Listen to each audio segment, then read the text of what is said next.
La Commune de Paris n'a vécu que quelques semaines, mais a marqué profondément les esprits. Comme toute insurrection populaire de l'époque, elle avait commencé par des barricades face à des canons. En 1871, Marx, dans la guerre civile en France, décrit avec enthousiasme les mesures prises par les communards en faveur des classes laborieuses. Il raconte comment les ouvriers, organisés en coopérative, reprenaient en main ateliers et manufactures. Comment les déserteurs capitalistes abandonnaient leurs usines. Comment elles pouvaient très bien redémarrer sans eux. Et comment les communards pensaient même à les indemniser.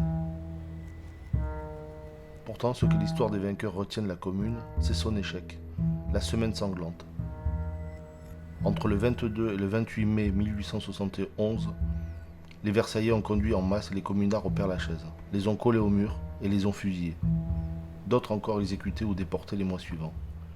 Il fallait écraser toute ambition révolutionnaire, et cela pour longtemps, tuer les meneurs, mais surtout tuer l'espoir. À la sortie de la Commune, le mouvement ouvrier était maté. Jusqu'à la Commune, la stratégie du mouvement ouvrier a été une stratégie qu'on peut qualifier d'émeutière, barricadière. Et l'idée de grève générale, elle s'oppose à cette notion de révolution barricadière ou émeutière.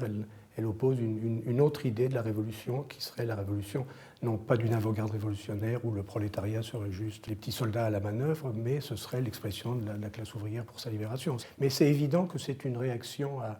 C'est une des leçons, je pense, que l'élite syndicaliste, l'élite ouvrière tire de l'échec de la Commune, c'est qu'avec les fusils, on n'arrivera à rien.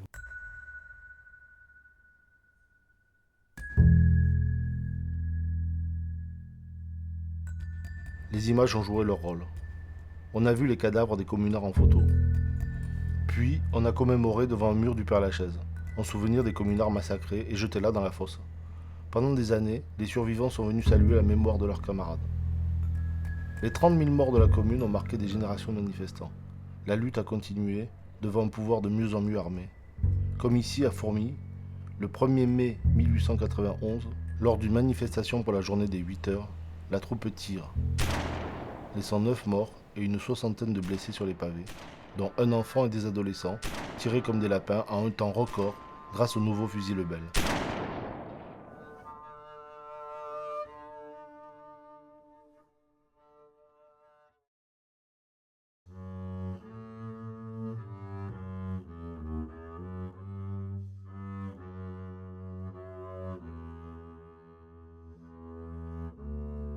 Dans un texte paru dans La Petite République en 1901, Jean Jaurès monte à la charge.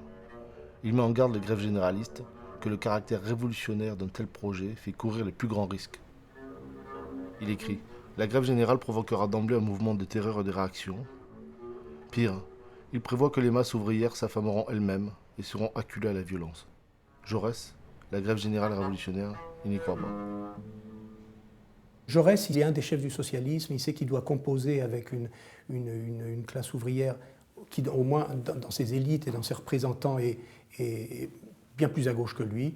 Et donc il est obligé de composer un petit peu avec ça. Mais il reste que l'essai qu'il écrit en 1901 qui s'appelle Grève générale et révolution, c'est un essai intéressant. Lui, il pense qu'effectivement, la classe ouvrière française ne pourra pas mener à terme une grève générale, qu'elle n'en a pas la force et que tout ça finirait au bout du compte très très mal. Lui, il pense que la grève générale ne peut mener les ouvriers nulle part, qu'elle ne peut être le fait au mieux que d'une petite minorité, que de toute façon cette petite minorité serait vaincue, que quand ils auraient, même s'ils avaient les usines en main, ils ne sauraient pas quoi en faire.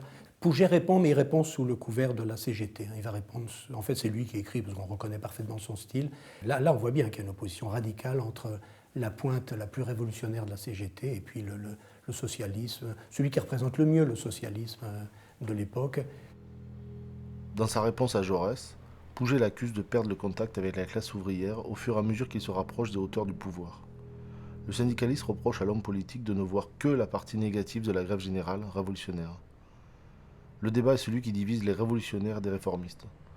Pouget défend une action minoritaire face à une majorité passive.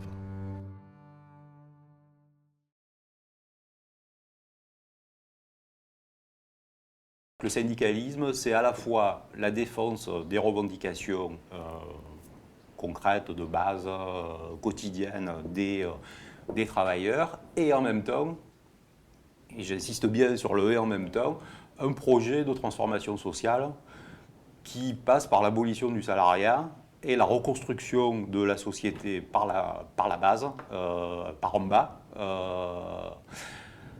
avec la négation de l'État, quoi, hein. C'est-à-dire qu'en gros, les élections et la conquête du pouvoir d'État ne sert à rien. C'est un espèce d'objet hostile qu'il faut contourner, et on va le contourner par la grève générale. Ce qui réunit tous ces gens-là, c'est donc le fait que la guerre, pour eux, est la chose la pire à éviter, quoi. Et donc tous se positionnent théoriquement, d'une manière plus ou moins claire, sur cette opposition. Et au moment donc, où ils sont confrontés à la réalité, c'est-à-dire l'éclatement de la guerre, eh ben, ces gens-là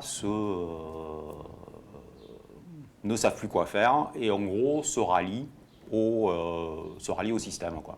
Il y a un leader qui arrive à ce moment-là, qui est Léon Jouot, et qui va être, lui, un professionnel inamovible du syndicalisme jusqu'à sa mort, et qui devient secrétaire de la CGT dans ces années-là. Et donc, ce même Jouot, il se trouve que, au moment de la déclaration de guerre, il va totalement virer de bord et devenir ce qu'on pourrait appeler un syndicaliste d'union sacrée. L'union sacrée, c'est en gros le terme employé à l'époque pour dire qu'il faut arrêter les divisions, la lutte des classes, etc. Et qu'il y a un seul objectif, c'est vaincre l'ennemi allemand, quoi, hein.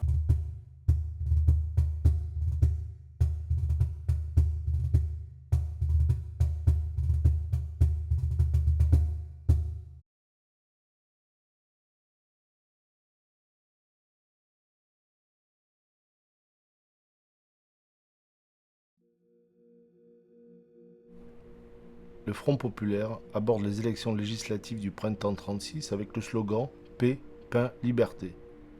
Presque aussi vague que son programme, mais suffisamment pour rassembler la gauche sans trop se mouiller. Léon Blum fait face à une campagne marquée par des attaques antisémites très violentes, mais il réussit à s'imposer. Le Front populaire remporte les élections législatives. Le Parti communiste ne participe pas au gouvernement, mais soutient de l'extérieur. Maurice Thorez était pourtant de très bons conseils. Il faut faire payer les riches pour soulager la misère des pauvres, des travailleurs, donner du travail aux chômeurs, abroger les décrets de loi de famille. Et donc là, je pense qu'il y a pas mal de gens qui se disent en gros, maintenant, c'est possible, quoi. Là, un gouvernement de gauche qui va s'installer a peu de chances de balancer la police et les forces de répression sur les grévistes. Il y a ce qu'on appelle un peu bêtement dans les médias un état de grâce qui fait que ça serait quand même un peu ballot, un peu maladroit de balancer la police d'emblée sur les gens qui vous ont élu, quoi. Avant même la formation du nouveau gouvernement, les grèves ont éclaté au Havre dans les usines d'aviation Breguet. Et c'est la grève qui prend peu à peu dans un terrain fertilisé par des années de lutte locale. C'est la grève générale, la vraie, la spontanée, celle dont avaient rêvé les syndicalistes et révolutionnaires des débuts, celle que ne verrait jamais Émile Pouget, mort en 1931, enterré et oublié.